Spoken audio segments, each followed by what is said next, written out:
नमस्कार माझ्या मित्रमैत्रिणींनो, कसे आहात आपण सगळे? तर आपल्या सगळ्यांचं पुन्हा एकदा स्वागत आहे नवीन एका पॉझिटिव्ह वर्ल्डमध्ये, म्हणजेच पॉझिटिव्ह वॉरियर या आपल्या चॅनलमध्ये. तर माझ्या मित्रमैत्रिणींनो, 2-3 दिवस मी व्हिडिओ काय नाही टाकले. ह्या रोस्टर्स लोकांना जरा जास्तच मात चढलेला आहे असं वाटत आहे. त्यांना असं वाटतं की आपण काहीही बोलू, काहीही हवेमध्ये गोळ्या झाडू, आपली दखल कोण घेणार आहे, हो की नाही? आपल्याला अक्कल कोण शिकवणार आहे? आता जी होती ती तर एक गेली आणि आता ही पण गेली की काय, असं त्यांना वाटलं असेल. पण तुम्ही अजिबात अशा भ्रमात राहू नका, कारण की मी काय तुम्हाला अक्कल शिकवायला वगैरे आलेली नाही आहे. फक्त तुम्ही जे काम करत आहात ना, ते तुम्ही योग्य ते पद्धतीने, योग्य मार्गाने करावं, हेच तुम्हाला मी शिकवायला आलेली आहे.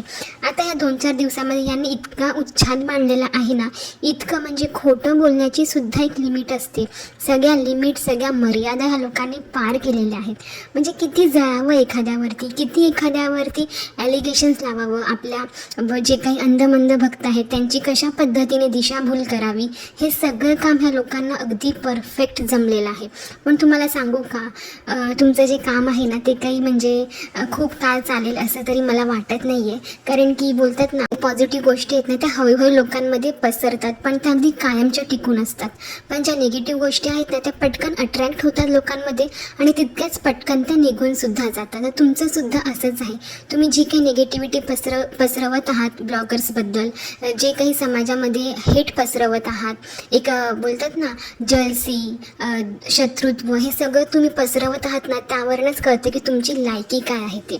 म्हणजे ज्या लोकांशी तुमचं काहीच घेणं देणं नाही आहे, शत्रुत्व नाही आहे, तुम्ही कधी प्रत्यक्ष एकमेकांना बघितलंसुद्धा नाही आहे, त्या लोकांबद्दल तुम्ही इतकं घाणघाण बोलता, इतक्या खालच्या लेवलला जाऊन त्यांच्याबद्दल व्हिडिओ बनवता. अगदी म्हणजे लाज वाटते तुमच्याबद्दल बोलताना सुद्धा. इतके निर्लज्ज आणि खालच्या लेवलच्या तुम्ही बायका आहात.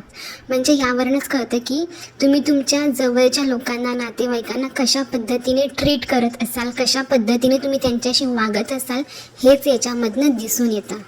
आणि नक्की ह्या लोकांना काय बोलायचं असतं तेच कळत नाही. आता रिसेंटली ह्या लोकांनी कोमल आणि मनोज दादावरती व्हिडिओ केले होते, भरभरून अगदी व्हिडिओ केले होते की हे लोक खोटं बोलत आहेत, ह्या लोकांना तिकीट दाखवायला सांगा. तिने जी काही जर्नी दाखवली आपली इंडिया टू लग्जगमग, ती सगळी खोटी होती, त्याच्यामध्ये मनोज दादा पण होते. असे म्हणजे कितीतरी खोटे ॲलिगेशन्स त्यांनी कोमलवरती लावले आणि तिला तिकीट दाखव याच्यावरती सुद्धा त्यांनी खूप सारे व्हिडिओ बनवले. आणि जर तिने नाही दाखवलं तर त्याच्यावरती सुद्धा यांनी व्हिडिओ बनवले की ती खोटी आहे म्हणून ती दाखवत नाही आहे, असं तसं. आणि त्याच्याच अपोजिट आता धनश्रीने जेव्हा तिचे जे काही मार्कशीट वगैरे दाखवले, कारण की तिच्या सुद्धा शिक्षणावरती ह्या लोकांनी म्हणजे बोलतात ना, बोर्ड दाखवलं होतं की ही कमी शिकलेली आहे, हिला काही येतच नाही, अडाणी आहे. आणि जेव्हा तिने तिचे सगळे सर्टिफिकेट्स दाखवले, सगळे तिचे मार्कशीट्स दाखवले, तेव्हा या लोकांची अशी बोलती बंद झाली ना, अक्षरशः मी सांगते. आणि खरंच तू खूप चांगलं काम केलं धनश्री, हे सगळं काही दाखवून, कारण की अशा लोकांना असंच उत्तर देणं गरजेचं असतं. तर जेव्हा तिने तिचे मार्कशीट दाखवले ना, तर ह्या लोकांचं काय म्हणणं असतं की तुला काय गरज होती दाखवायची, जे खरे असतात त्यांना अशी प्रूफ करण्याची गरज नसते, प्रूफ दाखवण्याची गरज नसते. म्हणजे ना, मला हसायला येतं तुमच्या त्या विचारांवरती, तुमच्यावरती कीव येते मला. म्हणजे नक्की तुम्हाला काय बोलायचं असतं, किती हडबडलेले असता तुम्ही, की तुम्ही अगदी 2-2, 3-3 वर्ष आधीचे जाऊन व्हिडिओ चेक करता, कमेंट चेक करता, अक्षरशः म्हणजे इतक्या हापापलेल्या असतात तुम्ही व्हिडिओसाठी, कंटेंटसाठी. लाज वाटते तुमच्या लोकांची मला. म्हणजे तुम्ही, मला वाटतं झोपता की नाही तो सुद्धा मला प्रश्न आहे, की तुम्ही 24 तास फक्त ह्या लोकांचे व्हिडिओज बघत असतात, अगदी जुने व्हिडिओ बघता, जुन्या कमेंट काढता आणि त्याच्यावरती तुम्ही व्हिडिओ बनवता. म्हणजे तुम्ही जे हे लोकांना बोलता ना की हे लोक पैशासाठी करत आहात, अजिबात नाही. तुम्ही लोक फक्त आणि फक्त पैशासाठी, डॉलर्स आणि व्ह्यूजसाठी हे करत आहात, हेच याच्यामधनं सिद्ध होतं. आणि जेव्हा धनश्रीने हे सगळं काही दाखवले प्रूफ, तर तिला तुम्ही वेगळ्या बाजूने रोस्ट करतायत की तू खोटी आहे म्हणून तू हे दाखवत आहे, खऱ्या लोकांना अशी प्रूफ दाखवण्याची गरज नसते.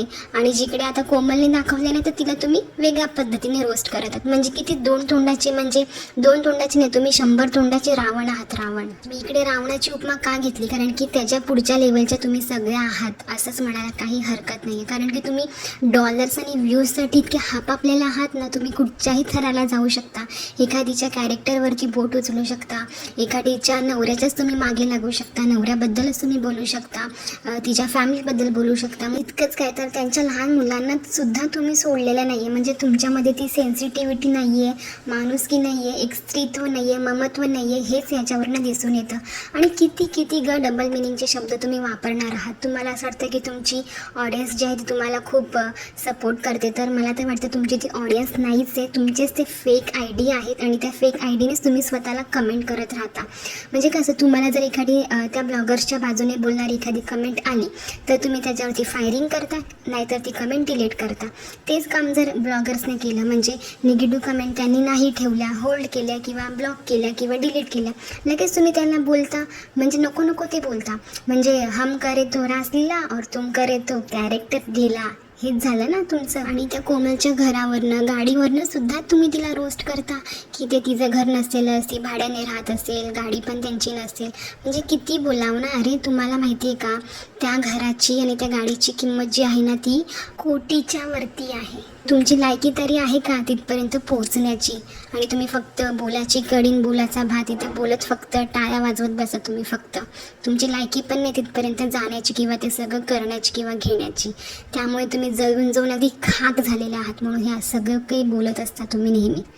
आता तुम्ही म्हणाल आम्ही आमची लायकी का दाखवू, आम्ही तर मस्त कमवून बसलेलो आहोत, आम्ही वेल सेटल आहोत, आम्ही आउट ऑफ कंट्री राहतो. अगं बाई, मग तुम्ही आउट ऑफ कंट्री राहता, वेल सेटल राहता, म्हणजे मग कशाला उगाचच काड्या लावता ना, इकडच्या तिकडे करता. तीच कामं तुमच्या घरामध्ये करा ना तुम्ही, दुसऱ्यांच्या आयुष्यामध्ये कशाला नाखूप असता तुम्ही लोक. आता ती कोमल इंडियामध्ये येत आहेत, तर त्याच्यावरती पण आता यांचे इतके व्हिडिओज होणार आहेत का, ती इंडियाला काय येत आहे त्याच्यावरती सुद्धा अगदी शास्त्रज्ञाप्रमाणे तर्कवितर्क लावले जातील. आणि जेव्हा ती इंडियामध्ये येईल तेव्हा तर बापरे बाप, यांचे दररोज 1 किंवा 2 व्हिडिओ तिच्यावरती असणार. कारण की त्यांना माहिती आहे तिच्यावरती व्हिडिओ केले की आपल्याला व्ह्यूज भेटणार, व्ह्यूज आले की डॉलर्स येणार. त्यामुळे तिला आपण काहीही बोलू शकतो, तिच्यावरती कितीही व्हिडिओ करू शकतो. आपल्याला काय, आपले अंधमंद भक्त तर फॉलो करतच आहेत, जे की त्यांच्याच लायकीतले आहेत, त्यांच्याच कॅटेगरीतले आहेत. त्यामुळे त्यांचं आपलं सगळं काही भागून जातं. नेहमी यांचं हेच असतं की एकमेकांना कॉपी करतात, एकमेकांचं कंटेंट चोरतात, एकमेकांसारखेच व्हिडिओ बनवत राहतात.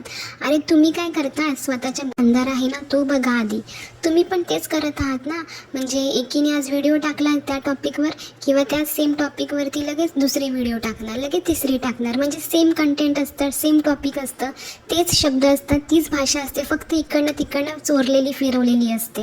म्हणजे तुम्ही सुद्धा एकमेकींचं कॉपी करतातच की, ते चालतं. आणि त्यांनी केलं तर तुम्हाला ते वाईट वाटतं आणि तुमचा तोच कंटेंट बनतो, हो की नाही. आणि अजून एक रोस्टर मावशी आहे, ती तर इतकी हापापलेली असते ना, आणि व्हिडिओमध्ये अगदी वेड्यांगत बोलत असते. म्हणजे काय बोलावं आणि काय नाही. व्हिडिओमध्ये तर तिला काही कळत नाही बोलायचं, आणि त्याचबरोबर काय टॉपिक घेऊ, कुठचं पॉईंट बोलू हे सुद्धा तिला कळत नाही.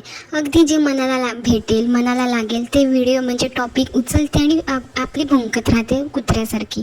म्हणजे काय बोलावं ना आता तिला. जाऊ द्या, त्याच्यावरती मी वेगळा व्हिडिओ बनवेलच आणि तुम्हाला तिची लायकीसुद्धा तुम्हाला मी सांगेल काय आहे ती. तर माझ्या मित्रमैत्रिणीनं, तुम्हीच ह्या लोकांचे व्हिडिओ जर बघितले ना तर तुम्हाला जाणवेल की हे लोक किती निगेटिव्ह बोलतात एखाद्याबद्दल. म्हणजे एक गरोदर आहे, एक ब्लॉगर्स वर्षा म्हणून, तर तिलासुद्धा ह्या लोकांनी सोडलेलं नाही आहे. म्हणजे ती प्रेग्नेंट असूनसुद्धा, त्या एक स्त्री असून एका प्रेग्नेंट बाईलासुद्धा हे लोक रोस्ट करतात. तर तुम्ही समजून जा की लोक किती खालच्या पातळीवरच्या बायका आहेत ते.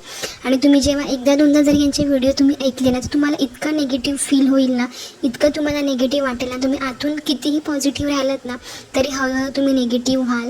आणि मग तुम्ही तुमच्या बोलता ना तुमची पर्सनॅलिटीज पूर्ण निगेटिव्ह होऊन जाईल. मग तुम्ही तुमचं रिलेशनशिप असेल, घर असेल, ऑफिस असेल, तिकडेसुद्धा तुमची चिडचिड वाढणार, तुमचं निगेटिव्हिटी जी आहे ती वाढत राहणार. तर इतकी निगेटिव्हिटी या लोकांमध्ये अशी भरलेली आहे.